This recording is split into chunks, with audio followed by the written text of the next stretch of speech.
আগামীকাল ২১শে জুলাই আমরা জানি তৃণমূলের শহীদ সমাবেশ, আর সেখান থেকেই শহীদদের যেমন স্মরণ করা হবে, আগামীর বার্তা দেবেন তৃণমূল সুপ্রিমো মমতা বন্দ্যোপাধ্যায়। ২১শে জুলাই তৃণমূলের এই জনসভা। উত্তরবঙ্গ থেকে ইতিমধ্যেই একে একে কর্মীরা আসতে শুরু করেছেন। বিভিন্ন জেলা থেকে আসছেন কর্মী সমর্থকরা। দক্ষিণ দিনাজপুর, মালদা, কোচবিহার থেকে সমর্থকরা ভিড় জমাচ্ছেন শহর কলকাতায়। সল্টলেক ও মিলন মেলা প্রাঙ্গণে তাদের থাকার ব্যবস্থা করা হয়েছে। সমর্থকদের জন্য শিয়ালদা স্টেশন থেকে বাসেরও ব্যবস্থা করা হয়েছে। সেই ছবি আপনারা দেখতে পাচ্ছেন। একে একে কর্মী সমর্থকরা আসছেন ব্যানার হাতে নিয়ে, তাদের স্লোগান। শিয়ালদা স্টেশনের ছবিটা দেখতে পাচ্ছেন সরাসরি। সেখান থেকে রয়েছেন আমাদের প্রতিনিধি মফিজুল ইসলাম। মফিজুল, এই মুহূর্তে ছবিটা কি একে একে জেলার বিভিন্ন প্রান্ত থেকে কর্মী সমর্থকরা আসছেন, কি বলছেন তারা?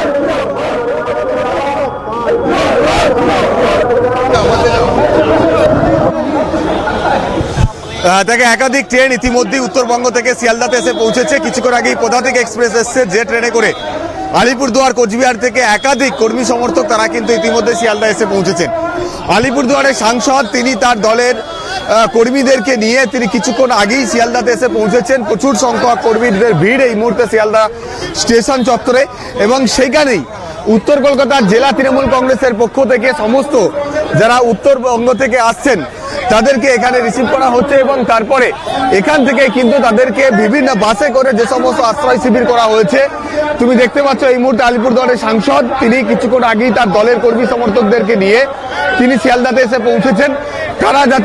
তারা যাতে বিভিন্ন যে আশ্রয় শিবির, কেউ সেন্ট্রাল পার্ক, কেউ গীতাঞ্জলি স্টেডিয়াম, এরকম বিভিন্ন জায়গায় জেলা ভিত্তিক যে সমস্ত আশ্রয় শিবিরগুলো করা হয়েছে দলের তরফ থেকে, সেখানে কিন্তু পৌঁছে দেওয়া হচ্ছে। একাধিক বাস আগে থেকেই মজুত রয়েছে, আর এখানে দলের উত্তরবঙ্গের একাধিক নেতা সকলেই কিন্তু আমরা রয়েছে। নেতা, মন্ত্রী থেকে দেখতে পাচ্ছি একাধিক প্রাক্তন সাংসদ থেকে শুরু করে রাজ্যসভার সাংসদ, প্রত্যেকেই কিন্তু এখানে উপস্থিত রয়েছেন। বিভিন্ন জেলার যারা প্রতিনিধি তারাও কিন্তু উপস্থিত রয়েছেন। কর্মীদেরকে এখান থেকে রিসিভ করে তারপর যে বাস রয়েছে আমি দেখাবো, যেখান থেকে মূলত কর্মীদেরকে এখানে নিয়ে যাওয়া হচ্ছে, সেই ছবিগুলো দেখিয়ে দিই, তারপরে কর্মীদের সঙ্গে একটু কথা বলার চেষ্টা করব।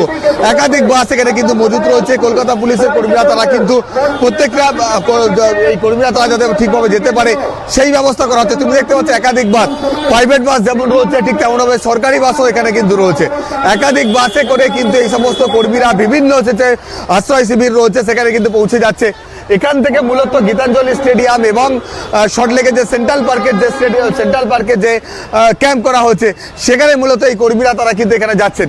ফলে এভাবেই হাজার হাজার আজকে প্রায় 4টে থেকে আমরা দেখতে পাচ্ছি হাজার হাজার কর্মী তারা কিন্তু এই শহর কলকাতা এসে পৌঁছেছেন।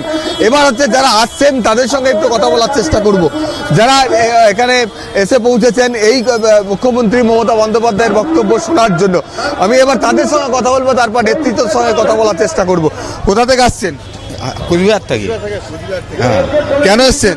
ওই মিটিং যাচ্ছি। কার মিটিং? হ্যাঁ, দিদির। কিসের মিটিং এটা? টিএমসি।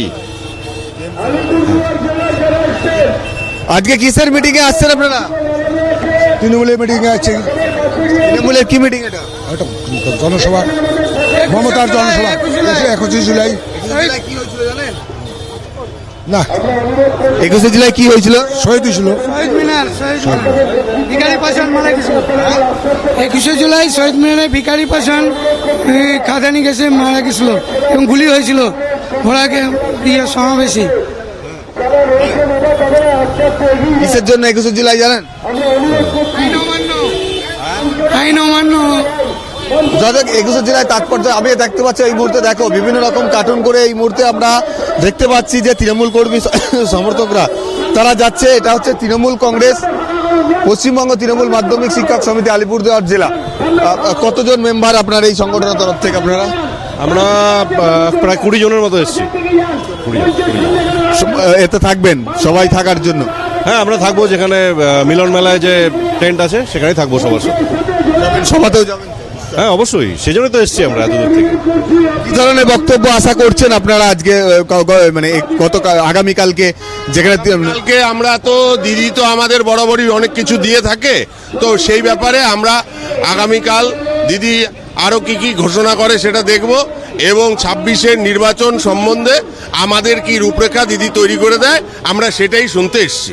26-এ ভোটের আগে এটাই হচ্ছে শেষ 21শে জুলাইয়ের জনসমাবেশ বা তৃণমূল কংগ্রেসের বড় সমাবেশ, সেখান থেকে কি বার্তা চাইছেন? এবং উত্তরবঙ্গ থেকে আপনারা আসছেন, যেখানে বরাবরই দেখা যাচ্ছে যে বিজেপির রেজাল্ট খুব ভালো হয় যে কোনো ভোটে, 26-এ সেটা কি হতে পারে এবারে?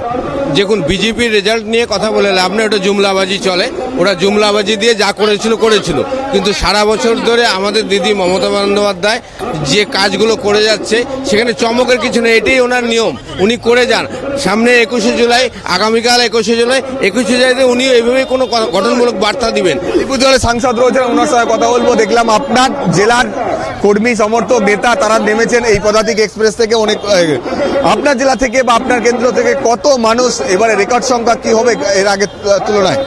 এইবার আমরা 50,000-এর উপরে লোক আসবো এবং এখন নামছে আমাদের পদাতিক এক্সপ্রেস এবং আলিপুরদুয়ার থেকে পদাতিক কাঞ্চনকানিয়া তিরসা থেকে নিয়ে কয়েকটা ট্রেন, যে ট্রেন আলিপুরদুয়ার থেকে আসে সব ট্রেনে আমরা প্যাকড আপ করে আসছি। এবার এই হচ্ছে 26শে ভোটের আগে শেষ 21শে জুলাই, কি ধরনের বার্তা দিদির কাছ থেকে চাইছেন, যেটা আলিপুরদুয়ারের সমস্ত আসনগুলো খুব ভালো মার্জিনে জেতা সম্ভব হবে? দিদি আমাদের মুখ্য বক্তা এবং আমাদের নেতা অভিষেক বন্দ্যোপাধ্যায় বক্তা, আমরা ওয়েট করবো কালকের বক্তব্য। এমনি তো উত্তরবঙ্গে দেখা যাচ্ছে, সার্বিকভাবে যদি উত্তরবঙ্গে দেখা যায় যে বিজেপি অনেক ভালো ফল করে এবং বিজেপি একটা ডিমান্ড করে যে উত্তরবঙ্গকে আলাদা একটা জেলা করতে হবে, বলে সেগুলোর মানে বিরুদ্ধে লড়াই করা। 2 নম্বর হচ্ছে বাংলা এবং বাঙালির ওপর ভিন রাজ্যে যেভাবে অত্যাচার হচ্ছে, সেই বিষয়ে কি ধরনের বার্তা আপনারা চান? পার্লামেন্ট ইলেকশনে বিজেপি ভালো রেজাল্ট কিন্তু উত্তরবঙ্গতে করে নেই।